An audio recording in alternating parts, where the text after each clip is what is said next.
الحمد للہ وحدہ والصلاۃ والسلام علی من لا نبی بعدہ اما بعد۔ کیو ٹیلی ویژن دیکھنے والے تمام ہی ناظرین کرام کو پوری دنیا میں جہاں جہاں اس وقت یہ ٹرانسمیشن دیکھی جا رہی ہے، سب کو عامر لیاقت حسین کا السلام علیکم۔ آئیے اپنی اصلاح کریں، ہمارا یہ پروگرام ہے جسے آپ روزانہ اسی وقت دیکھتے ہیں، اور آپ کا میں بہت شکر گزار ہوں کہ آپ کی جو پسندیدگی کی سند حاصل ہو رہی ہے بذریعہ emails, telephone calls, S M S. اللہ تعالیٰ آپ سب کو خوش رکھے، آپ سب کو اپنی نعمتوں سے سرفراز فرمائے، اور میں بہت ذاتی طور پر آپ کا مشکور ہوں۔ آئیے اپنی اصلاح کریں۔ ناظرین کرام،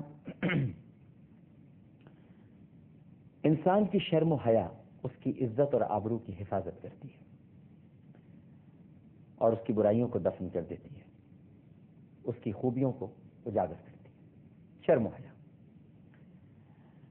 اور جس کی شرم و حیا ختم ہو جائے ناظرین کرام، اس کی خوشی فنا ہو جاتی ہے، پھر اس کی زندگی میں کوئی مسرت نہیں رہتی، خوشی کا نام و نشان نہیں رہتا، سعادتیں اس سے روٹ جاتی ہیں، کوئی سعید لمحہ اس کی زندگی میں شامل حال نہیں رہتا، اور جس کی خوشی اور مسرت ناظرین کرام ختم ہو جائے وہ لوگوں پر بوجھ بن جاتا ہے اور لوگ اس سے نفرت کرنے لگتے ہیں، اور جس کو نفرت ملتی ہے اس کو اذیت ملتی ہے۔ سیدھا سیدھا سودا ہے دنیا کا۔ نفرت جب ملتی ہے تو اذیت کیسے ملتی ہے؟ ظاہر ہے کہ جب انسان نگاہوں میں کاٹ، عداوت، بغض اور طنز کے چھپے ہوئے نشتر محسوس کرے گا تو تکلیف میں تو آئے گا، اذیت تو ملے گی اسے، اور جسے اذیت پہنچتی ہے ناظرین کرام وہ غمگین ہو جاتا ہے، غم اس پر حاوی ہو جاتا ہے، اور جسے غم ملتا ہے وہ اپنی عقل اور حواس کھو بیٹھتا ہے۔ یہ پورا ایک سائیکل ہے، ایک سلسلہ ہے جو چل رہا ہے، اور یوں سمجھ لیجئے کہ جس کی عقل پر بن آئے تو سمجھ لیجئے وہ خود اپنی ذات کا سب سے بڑا دشمن اور مخالف ہے۔ اب یہ سب کچھ آہستہ آہستہ ختم ہوتا چلا جاتا ہے، لیکن دیکھیے ابتدا کہاں سے ہو رہی ہے؟ جب انسان کی شرم و حیا ختم ہو جائے، اس کے بعد وہ خود ایک ایسا مقام آتا ہے کہ اپنی ذات کا دشمن بن جاتا ہے۔ تو نتیجہ یہ برآمد ہوا، جس کے پاس حیا نہیں اس کی کوئی دوا نہیں،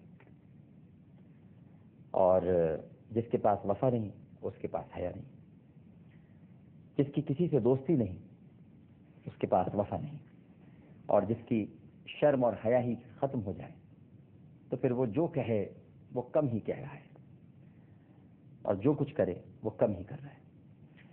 دیکھیں، ایسے آدمی ہزاروں میں نہیں ہیں بلکہ لاکھوں میں دو چار نکلیں گے جو اپنے عیوب پر نظر رکھتے ہیں۔ میں نے بہت کم دیکھا ہے کہ جو اپنے عیبوں پر توجہ دیتے ہوں، لیکن میں نے یہ بہت دیکھا ہے کہ لوگ اپنی خوبیوں پر گھمنڈ کرتے ہیں، اتراتے ہیں اپنی خوبیوں پر۔ ہاں، یہ ضرور ہے کہ عیوب پر آنسو بہانے والے، راتوں کو رونے والے، اور اللہ سے یہ التجا کرنے والے کہ اے اللہ، ہمارے یہ عیب جو ہمارے اندر ہیں، پروردگار کوئی سبیل کر، کوئی رحم فرما تاکہ ہمارے یہ عیب ہم سے چھوٹ جائیں، ختم ہو جائیں۔ مگر ایسا نہیں ہوتا۔ ہم نے خوبیوں پر گھمنڈ کرنے والے، غرور کرنے والے بہت دیکھے ہیں۔ دوسروں کے عیب میں مشغول رہنا ناظرین کرام، ہمیشہ جب بھی آپ، یہ میں آپ کو ایک بڑی سچی بات بتاؤں کہ دوسروں کے عیب میں مشغول ہونا صرف اسی قیمت پر ہوتا ہے، ایک ہی قیمت ہے اس کی، اور وہ قیمت یہ ہے کہ جب آدمی اپنے آپ سے بے خبر ہو جائے۔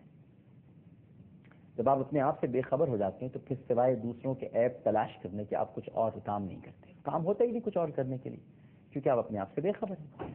تو اب آپ کا ایک ہی کام رہ گیا ہے، اور وہ کام یہ ہے کہ دوسروں کے عیوب تلاش کریں، ان کے اندر برائیاں نکالیں ڈھونڈ ڈھونڈ کر، اور اگر نہیں بھی ہیں تو آپ کسی طرح سے ان میں خود ہی اپنی ذہنی اختراع کا سہارا لے کر وہ پیدا کرتے ہیں۔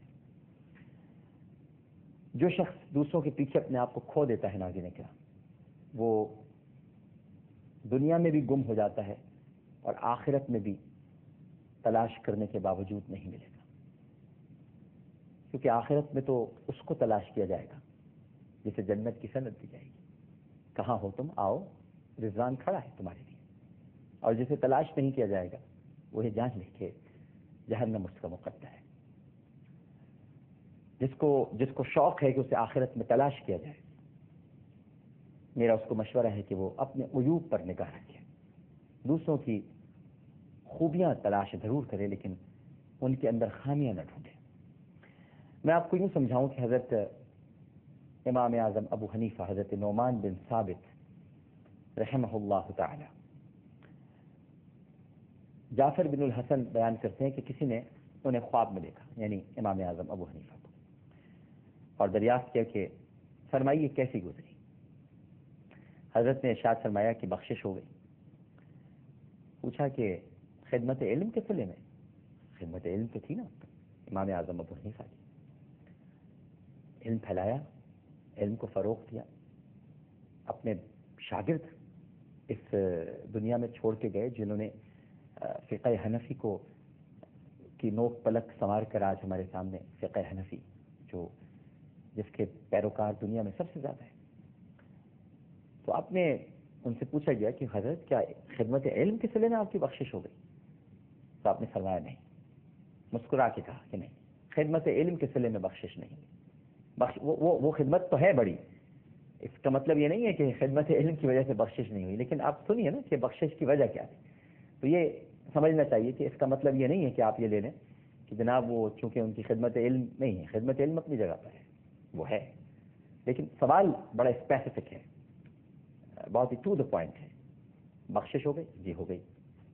کیا خدمت علم کے صلے میں؟ نہیں، خدمت علم کے صلے میں نہیں ہوئی. اچھا جی، تو پھر نجات کیسے ملی؟ فرمایا کہ کیا بتا دوں تمہیں نجات کیسے ملی؟ لوگوں کی عیب جوئی کام آ گئی. لوگ مجھ پر نکتہ چینی کیا کرتے تھے اور میں انہیں صبر و ضبط کے ساتھ برداشت کرتا تھا. اللہ تعالیٰ نے میری اس ادا کو پسند فرمایا اور میری بخشش ہو گئی. اب امام اعظم کیا فرما رہے ہیں خواب میں کہ جو برائیاں کرتے تھے لوگ، جو ایذا پہنچاتے تھے، جو تکلیف دیتے تھے، میں اس کو برداشت کرتا تھا. مجھ پہ تہمتیں لگائی جاتی تھیں، الزامات کے تازیانے برسائے جاتے تھے، میرے لیے کیا کچھ نہیں کہا گیا. یہاں تک کہ بعض کتابوں میں ملتا ہے کہ امام اعظم ابو حنیفہ رحمہ اللہ تعالیٰ کو اتنی اذیت دی گئی کہ بعضوں نے تو ان پر کفر کے فتوے لگا دیے. لیکن آپ نے مسکرا کے خندہ پیشانی سے، کسی سے لڑے بغیر، الجھے بغیر اس کو برداشت کیا. فرمایا کہ عیب جوئی کام آ گئی.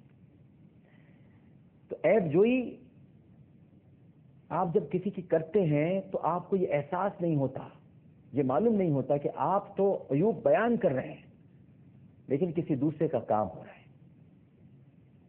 اس کے لیے جنت میں مکان آراستہ کیے جا رہے ہیں، بیت الحمد تعمیر کیے جا رہے ہیں.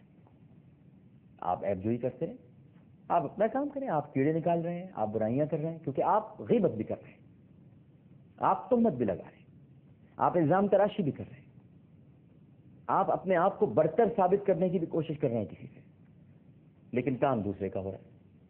آپ سمجھ رہے ہیں کہ شاید آپ کی گفتگو اس کے مقام کو گرا دے گی. ارے بھائی، دنیا میں شاید گرا دے لیکن اللہ کی نظر میں تو اس کا مقام بڑھ رہا ہے.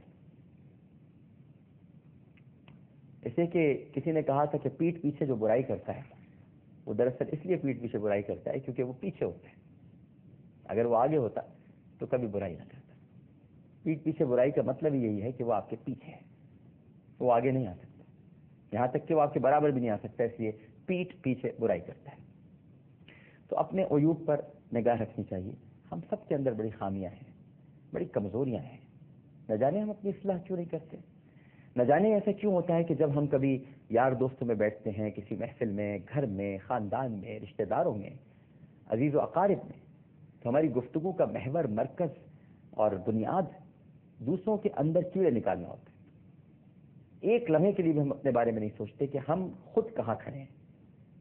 تکبر، غرور. نمازیں کیا پڑھ لی اگر ہم نے صحیح اوقات پر، تو ہم دوسروں کو تلقین کرنا